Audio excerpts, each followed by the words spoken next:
We're here to see what's possible. We're here to challenge ourselves. They're trainable and they love people. And Stormy has all of those factors. We've had people that have been out there, tears running down their cheek, smiles of just pure joy saying, this is the best day of my life. It's just such an authentic, small community of people that love flying. We always have a good time together. I really lost the record. I live for it.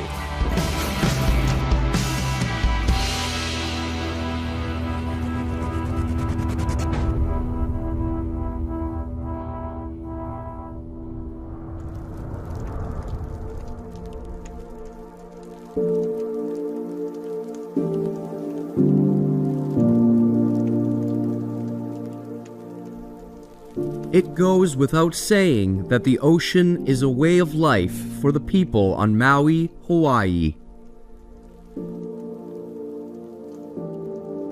People that grew up on this island have an even deeper connection to the ocean, especially those with ancestors that have been on these islands for generations. This is Kaika, a Hawaiian local with deep roots on these islands.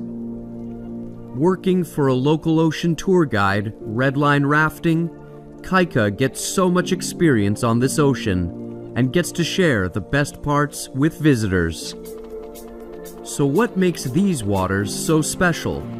And what is the best way to show it to people?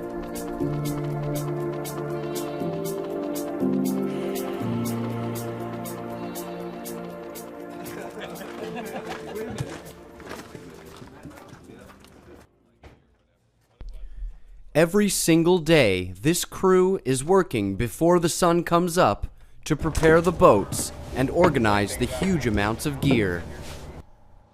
Yeah, if you're in this industry, you're getting up early. You know, especially here on this island, it's incredibly windy, like, 90% of the time. So we're always getting up early. We're trying to get on the water early, always trying to beat the wind.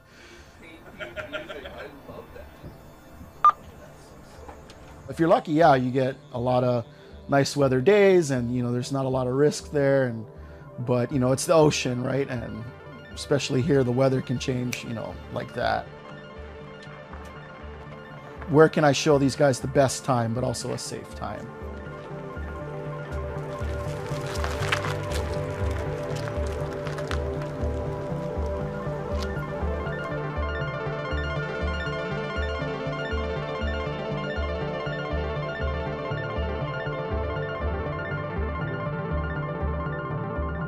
When I'm ready, after I finish check-in, I'll get the boat in the water, and then when I'm ready for you, I'll yell Cloud 9. Okay, that's the name of our boat today. So if you hear that, just come on down and we'll have some fun. All right? I'll see you in a little bit. I know, I love it, the supportive partner. That's how you do that. Starting a neutral, 4-wheel drive, 4 low. Yeah, if you don't throw those on, you're just gonna go skating down the boat ramp.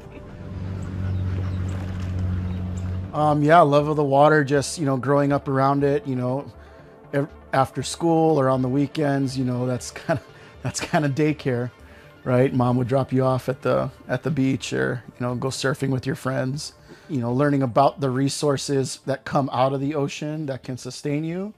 And then also just the enormous amount of fun you can have on the ocean. Just remember, sex sells.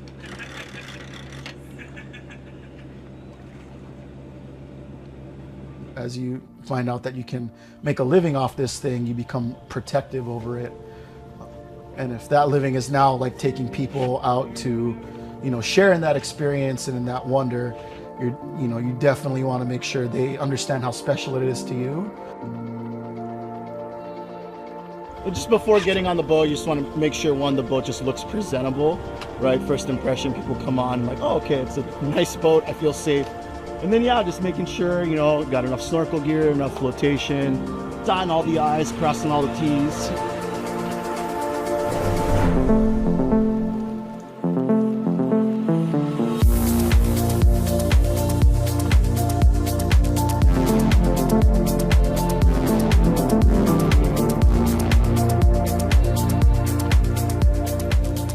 The volcano on Maui is well known, but seeing it from this point of view is so unique. It is hard to wrap one's mind around the power of this lava flow and the formations created in the aftermath.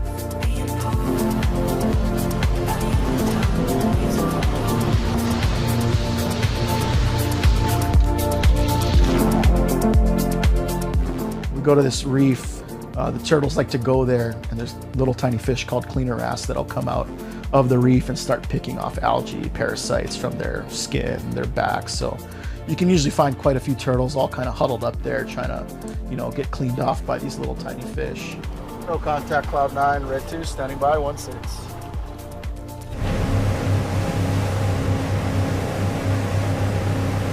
Beautiful day out on the water, stayed really nice. Wind came up a little bit as we were coming in, but yeah, conditions were great out there. Super nice day. That's awesome.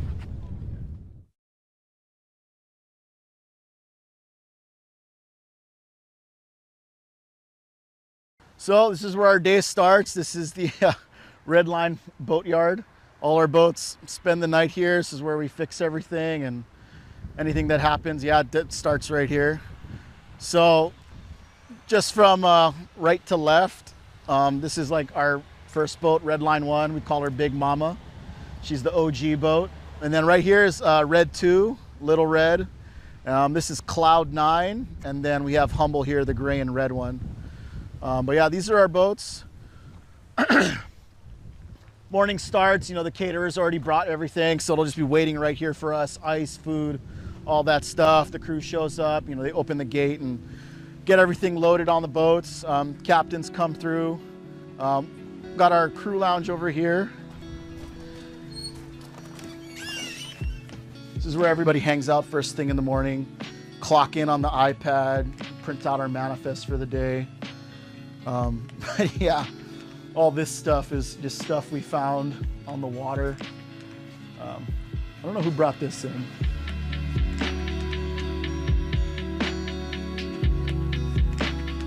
For me, it's just making sure the boat and the trailer are gonna drive and float. So just coming to make sure, make sure the tubes are inflated, kick the tires, just make sure everything's,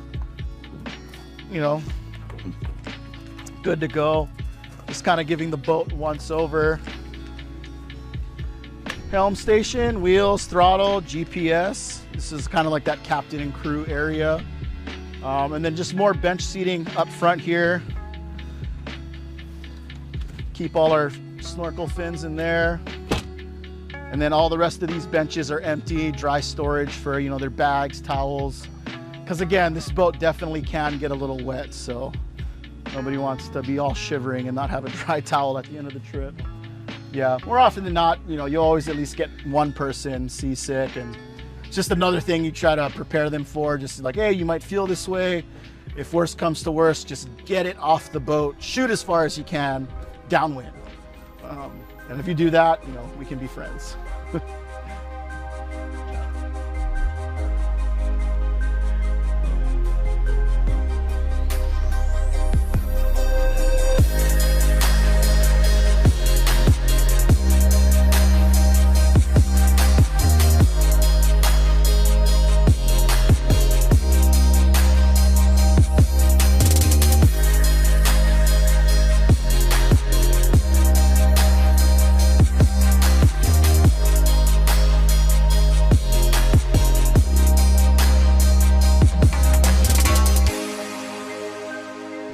Being out here in the middle of the channel, we actually have a really good view of several of the major 8 Hawaiian islands from right here.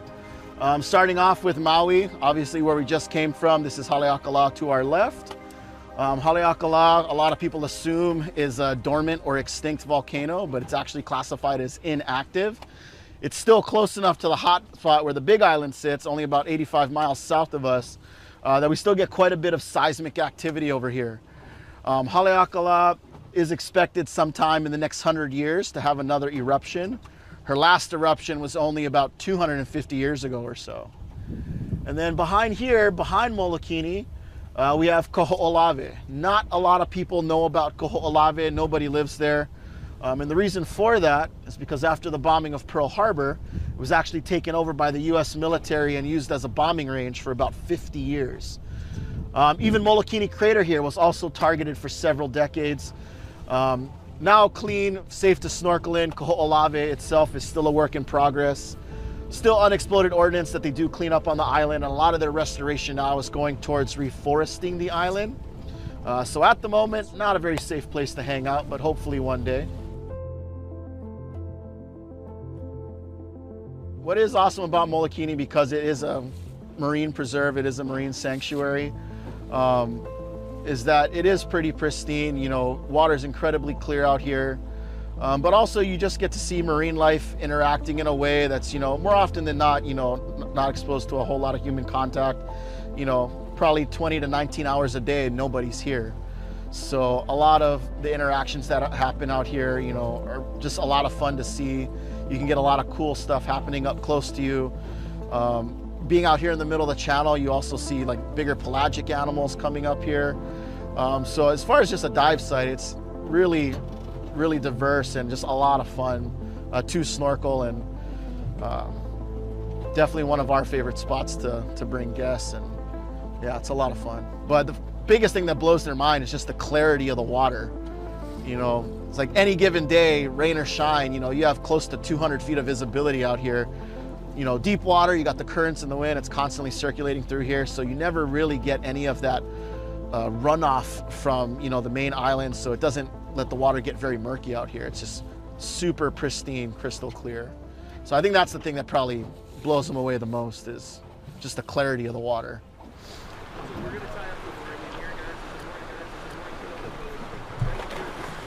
So Molokini being a marine life sanctuary, obviously you shouldn't be dropping anchor here to like damage the coral reef or anything like that. So they have moorings set up under the water so that when the boats come here, they have something safe to tie up to. Our divers jump in off the front of the boat, dive down about 10 to 15 feet. They grab a tagline off that mooring ball, bring it to the surface, and then tie a bowline knot around that tagline just to hold the boat securely.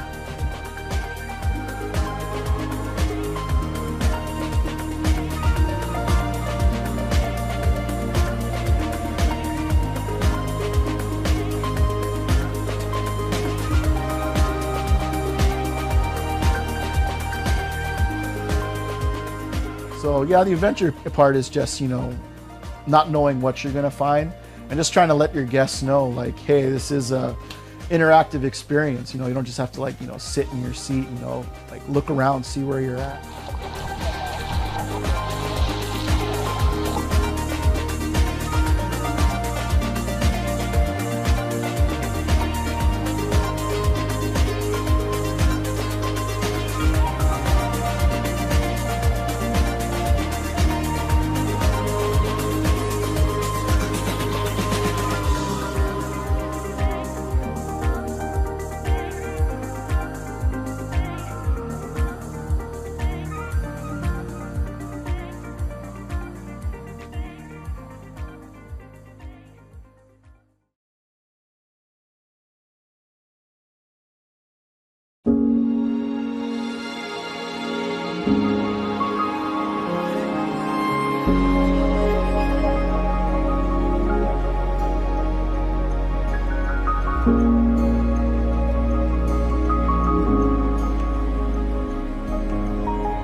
So this is the back wall of Molokini. A couple things that are interesting to point out back here, just so you have a better idea and understanding of what Molokini actually is.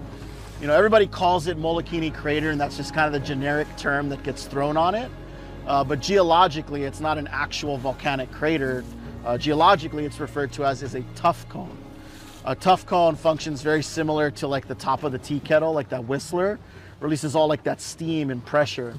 Now you look over here to the right, you can see Molokini's rounded, sloped, and smooth, and that's what natural wind and sea erosion looks like. You look over here to the left side of the crater, you can see it has gotten a lot more vertical, jagged, and gouged out. This is where they've done all that bombardment. All that target practice was done here on this section of the wall, because back then, we're told it had a very similar profile to a Japanese aircraft carrier from that World War II era. Everything from battleships, aircraft carriers, even submarines would come back here to use molokini for target practice, because one, as a target, it was never ever going to sink, and they could just keep targeting it over and over and over again. But also just the depth of the water back here.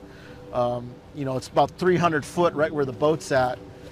So submarines could come and do maneuvers. We're even told during that time they actually perfected the acoustic torpedo right back here.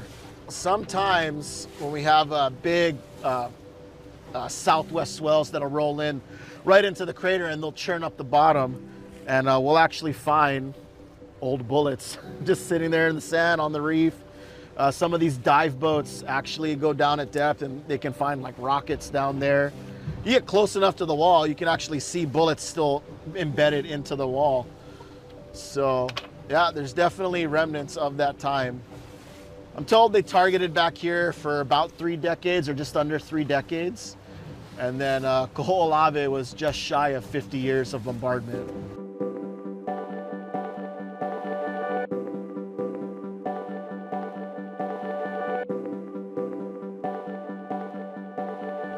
So the real reason I like to bring you guys back here is because there's a section of the wall we call the elevator.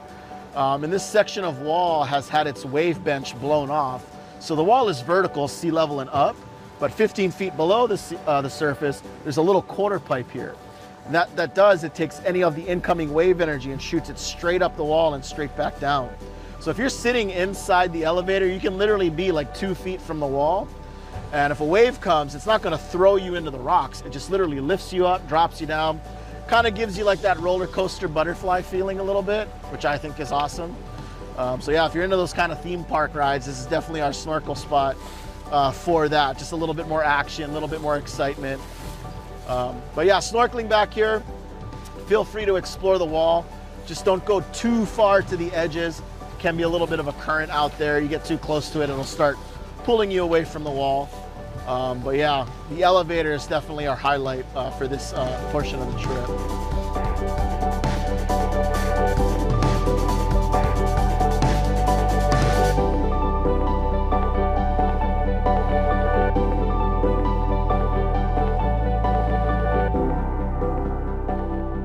It feels good to make other people happy.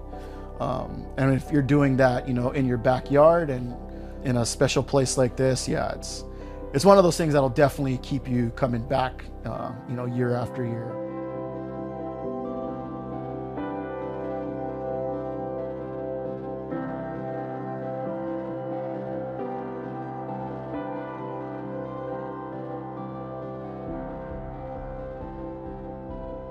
Mostly these whales are North Pacific humpback whales. These are the humpback whales that migrate from the feeding grounds up in Alaska.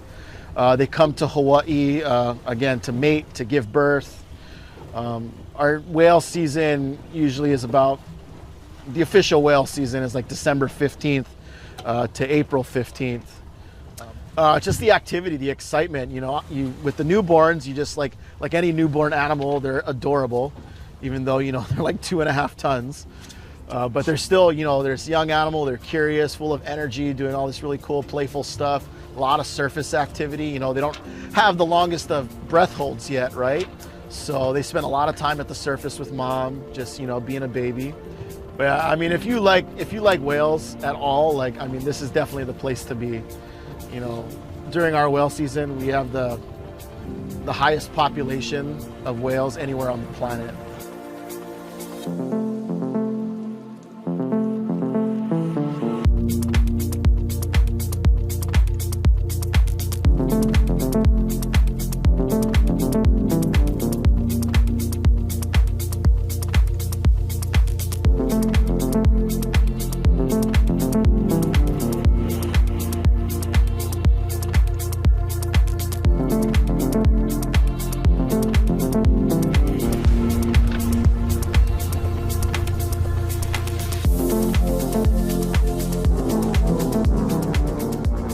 Out on the ocean, you're constantly evolving, you're constantly learning something. It's like it's the ultimate teacher. So to have that, you know, on a day-to-day, yeah, I just feel grateful for it.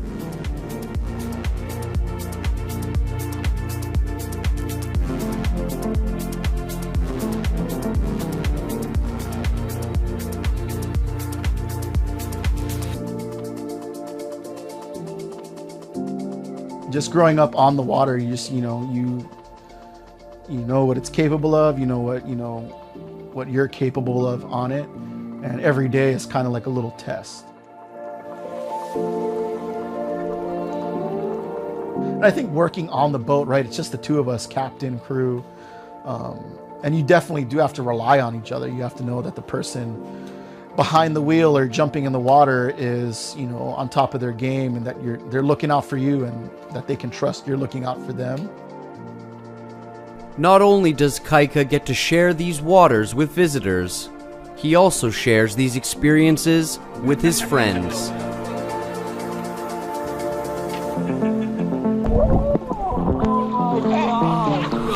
He's out there floating around. I was like, look, there's the most endangered critter ever. It's Kaika, the Hawaiian monk seal. It's the perfect little redline mascot, isn't it? Less like co-workers and more like a family, the Redline rafting crew shows this ocean in all its glory. But maybe being out there with them makes it just a bit more special. Breaks my heart, seeing you, I guess that's what